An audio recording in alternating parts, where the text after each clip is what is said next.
ಸಮಾಜದಲ್ಲಿ ದೊಡ್ಡ ಸಮಸ್ಯೆ ಇರುವುದು ನಿಮ್ಮಿಂದ ನಮಗೆ ಸಹಾಯ ಆಗಬೇಕಾದಂತು ಗಾಂಜಾ ಮತ್ತು ಡ್ರಗ್ಸ್ ಈ ವಿಚಾರದಲ್ಲಿ ನೀವು ಗೊತ್ತಿರ್ಬೋದು. ಹಿಂದೆ ನಮ್ಮ ಗುರುವಾಂಕೆರೆ ಪ್ರದೇಶದಲ್ಲಿ ಆಗಿರ್ಬೋದು ಅಥವಾ ಬಿಲ್ಚಣಿಕಲ್ಲು, ಮದ್ದಡ್ಕ, ಈ ಮಡಂಗಡಿ ಇಂಥ ಪ್ರದೇಶಗಳಲ್ಲಿ ಕೆಲವೊಂದು ಕಡೆ ಸಣ್ಣ ಸಣ್ಣ ಒಂದು ಹೈಸ್ಕೂಲ್ ಹೋಗುವಂಥ ವಿದ್ಯಾರ್ಥಿಗಳ ಕೈಯಲ್ಲಿ ಈಗ ಗಾಂಜಾ ಇದೆ ಅನ್ನುವಂಥದ್ದು ದೊಡ್ಡ ಒಂದು ಸಮಸ್ಯೆ. ಸ್ಟೇಷನ್ಗೆ ಮಾಹಿತಿ ಕೊಟ್ಟರೆ ಕೆಲವರು ಹೇಳೋ ಪ್ರಕಾರ ಸ್ಟೇಷನ್ನಿಂದ ಅವರ ಮೇಲೆ ಕ್ರಮ ಕೈಗೊಳ್ಳುವುದಿಲ್ಲ ಅನ್ನುವಂಥ ಮಾತನ್ನು ಹೇಳ್ತಿದ್ದಾರೆ. ಅಂದರೆ ಸ್ಟೇಷನ್ ಅವರಿಗೆ ಮಾಹಿತಿ ಸ್ಟೇಷನಿಂದ ಹೇಳಿ ಅವರು ತಪ್ಪಿಸ್ಕೊಳ್ತಾರೆ ಅನ್ನುವಂಥ ಮಾತನ್ನು ಹೇಳ್ತಿದ್ದಾರೆ. ನೀವು ಹೊಸಬರು ಬಂದಿದ್ದೀರಿ, ಈ ಹಿಂದೆ ಇದ್ದಂಥವರು ಆ ರೀತಿ ಮಾಡಿದರೆ ನೀವು ಇನ್ನು ಮುಂದಕ್ಕೆ ಯಾರಾದರೂ ಆ ರೀತಿ ಕಂಪ್ಲೇಂಟ್ ಅನ್ನು ಕೊಟ್ಟಂಥ ಸಂದರ್ಭದಲ್ಲಿ ನೀವು ಸರಿಯಾದ ರೀತಿಯಲ್ಲಿ ಕ್ರಮ ಕೈಗೊಳ್ಳಬೇಕು. ಮತ್ತೆ ನಾವು ಅದರ ಬಗ್ಗೆ ಕರೆಕ್ಟ್ ಎಲ್ಲೆಲ್ಲಿ ಏನೇನು ನಡೀತಾ ಇದೆ ಅನ್ನುವಂಥ ಇನ್ಫಾರ್ಮೇಶನ್ ನಮಗೆ ಕಣ್ಣಾರೆ ಬಂದರೆ ನಾವು ಹೇಳ್ತೇವೆ. ನಾನು ಈಗಲೇ ಇಲ್ಲಿ ಎಲ್ಲರ ಎದುರಲ್ಲೇ ಒಂದು ಪ್ರದೇಶವನ್ನು ಹೇಳ್ತೇನೆ. ಬಿಲ್ಚಣಿಕಲ್ಲು ಪ್ರದೇಶದಲ್ಲಿ ಒಂದು ನಮ್ಮ ಮಾಜಿ ಶಾಸಕರಾದಂಥ ವಸಂತ ಮಂಗೇರ ಜಾಗದಲ್ಲಿ ಒಂದು ಟೆಂಟ್ ಹಾಕಿ ಆ ಪ್ರದೇಶದಲ್ಲಿ ಒಂದಷ್ಟು ಹುಡುಗರು ರಾತ್ರಿ 12 ಗಂಟೆ 1 ಗಂಟೆ ಸಮಯದಲ್ಲೂ ಅಲ್ಲಿ ಇರ್ತಾರೆ ಅನ್ನುವಂಥ ಮಾಹಿತಿ ಇದೆ. ನೀವು ಆ ಪ್ರದೇಶಕ್ಕೆ ಯಾವತ್ತು ಹೋದ್ರೆ ನಿಮಗೆ ಸಿಗುದಿಲ್ಲ. ಅವರು ನಿಮ್ಗೆ ಒಂದು ದಿನ ಯಾವತ್ತಾದ್ರೂ ಇನ್ಫಾರ್ಮೇಶನ್ ಬಂದರೆ ನೀವು ಒಂದು ಆತ್ಮಸಾಕ್ಷಿಗೆ ವಿರುದ್ಧವಾಗಿ ಯಾವುದೇ ರೀತಿ ಕೆಲಸ ಮಾಡದೆ ನೀವು ಅಂಥವ್ರನ್ನ ಹಿಡಿತೇವೆ ಅನ್ನುವಂಥ ಮನಸ್ಸಿಂದ ಆ ಕೆಲಸ ಮಾಡಬೇಕು. ನೀವು ನಿಮ್ಮ ವಾಹನದಲ್ಲಿ ಬರಬಾರದು, ಪೊಲೀಸ್ ವಾಹನದಲ್ಲಿ ಬರಲೇಬಾರದು. ಬಂದರೆ ಇನ್ಫಾರ್ಮೇಶನ್ ಅವರಿಗೆ ಸಿಗ್ತದೆ, ಅವರಿಗೆ ಹೇಗಾದರೂ ತಪ್ಪಿಸಿಕೊಳ್ಳುವಂಥ ವ್ಯವಸ್ಥೆ ಆಗ್ತದೆ. ಶಶಿರಾಜ್ ಅವರು ಹೇಳ್ತು, ಅರ್ಥ ಆಯ್ತು.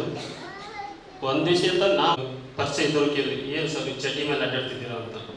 ನೀವು ಹೇಳಿದ್ರಿ ಮತ್ತೆ ಬರ್ಬೇಕು, ಚಡ್ಡಿ ಮೇಲೆ ಕೂಡ ಸಮೇತ ಬಂದಿದ್ದೀನಿ. ಅರಮೇಲೆ ಬೆಟ್ಟ ಮತ್ತು ಸದ್ಯದಲ್ಲಿ ಮೂರನೇ ತಾರೀಕಿಗೆ ಅವತ್ತು ನಾನು ಮತ್ತು ನನ್ನ ಸಿಬ್ಬಂದಿಯವರು ಈಟಾಗಿದ್ದೆ. ಏನೋ ತುಂಬ ಕಷ್ಟಪಟ್ಟು ಬಟ್ ನ್ಯಾಯಾಂಗ ತೀರ್ಮಾನ ಆಗುತ್ತೆ. ಕ್ರಮೇಣ ಅವರ ಕ್ರಿಯೆಗಳು ಅವ್ರ ಮೇಲೆ. ನಮ್ಮ ಚಾರ್ಜ್ ಶೀಟ್ ಹಾಕೋದು ಮಾತ್ರ ನಮ್ಗೆ ಅಧಿಕಾರ ಇದೆ ನಮ್ಮ ಇಲಾಖೆಯಲ್ಲಿ. ಚಾರ್ಜ್ ಶೀಟ್ ಹಾಕಿದ ಮೇಲೆ ಜಾಮೀನಿಗೆ ಅವರವರು ಬೇಕಾದ ವ್ಯವಸ್ಥೆಗಳು ಮಾಡ್ಕೊಂತ ಹೊರಗೆ ಬರ್ತಾರೆ. ಇನ್ನು ಹೆಚ್ಚಿಗೆ ಮಾಡ್ತಾರೆ ಹೊರತು ಕಡಿಮೆ ಮಾಡೋದಿಲ್ಲ. ಮ್ಯಾಕ್ಸಿಮಮ್ ನಮ್ಮ ಪ್ರಯತ್ನ ಏನೇನು ನಾವು ಮಾಡ್ತೀವಿ. ನಿಮ್ಗೆ ಗೊತ್ತಿರೋ ಮಾಹಿತಿಯನ್ನು ತಿಳ್ಕೊಳ್ಳಿ.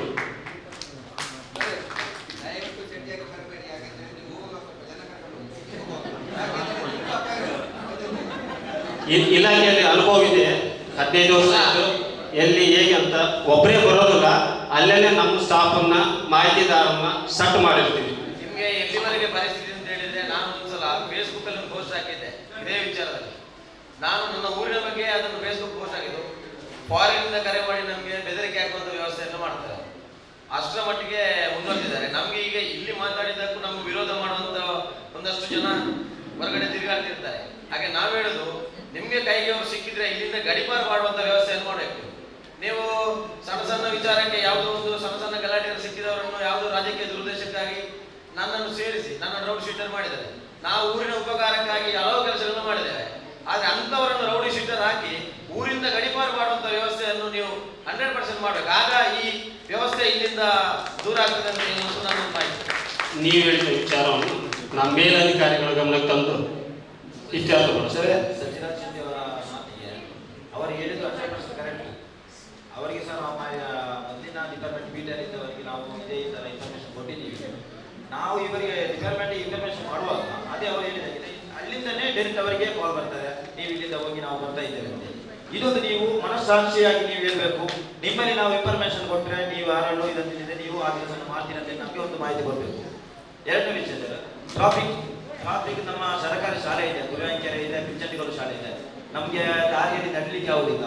ಈಗ ಖಾಸಗಿ ಶಾಲೆಗಳಿಗೆ ನೀವು ಟ್ರಾಫಿಕ್ ಪೊಲೀಸನ್ನು ನೀವು ಹೋಮ್ ಗಾರ್ಡ್ ನೀವು ಹಾಕ್ತೀರಿ.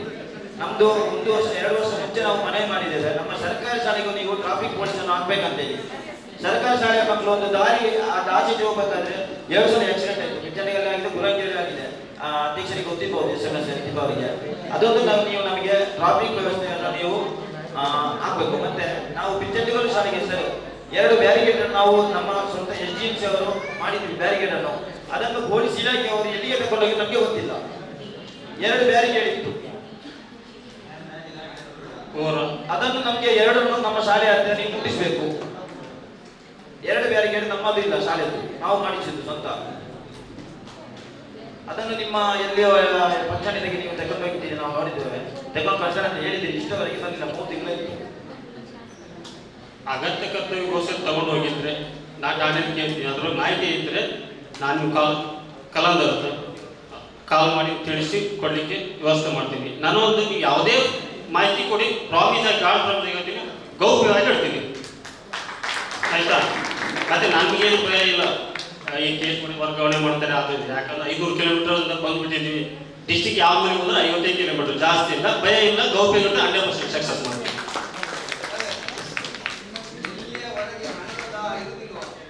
ಅಲ್ಲಿಯವರೆಗೆ ನಾವು ಕೆಲಸ ಮಾಡಿದ್ದು ಆಗುದಿಲ್ಲ, ಖಂಡಿತ ಆಗುದಿಲ್ಲ. ಇದೆಲ್ಲ ಇರುವುದು ಹಣದ ಮೋಹದಲ್ಲಿ, ಗೊತ್ತಾಯ್ತಲ್ಲ?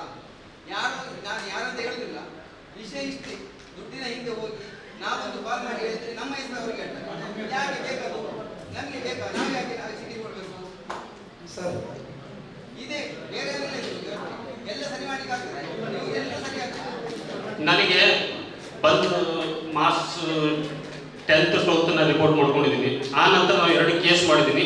ನಿಜವಾಗಿ ಕುವೆಂಟು ಜನತೆ ಮಾಹಿತಿ ಕೊಟ್ಟಿದ್ದಾರೆ, ಫೈಲ್ಯೂರ್ ಆಗಿಲ್ಲ, ಅವ್ರಿಗೆ ಸಮಸ್ಯೆ ಕೂಡ ಆಗಿಲ್ಲ. ಆ ಥರ ನನ್ನ ರೆಸ್ಪಾನ್ಸಲ್ಲೇ ನಾನು BTಗೆ ಒಂದು ಉಸ್ತುವಾರಿ ಕೊಟ್ಟರಿಂದ ಗೌಪ್ಯವಾಗಿ ಇಟ್ಟಿದ್ದೀನಿ.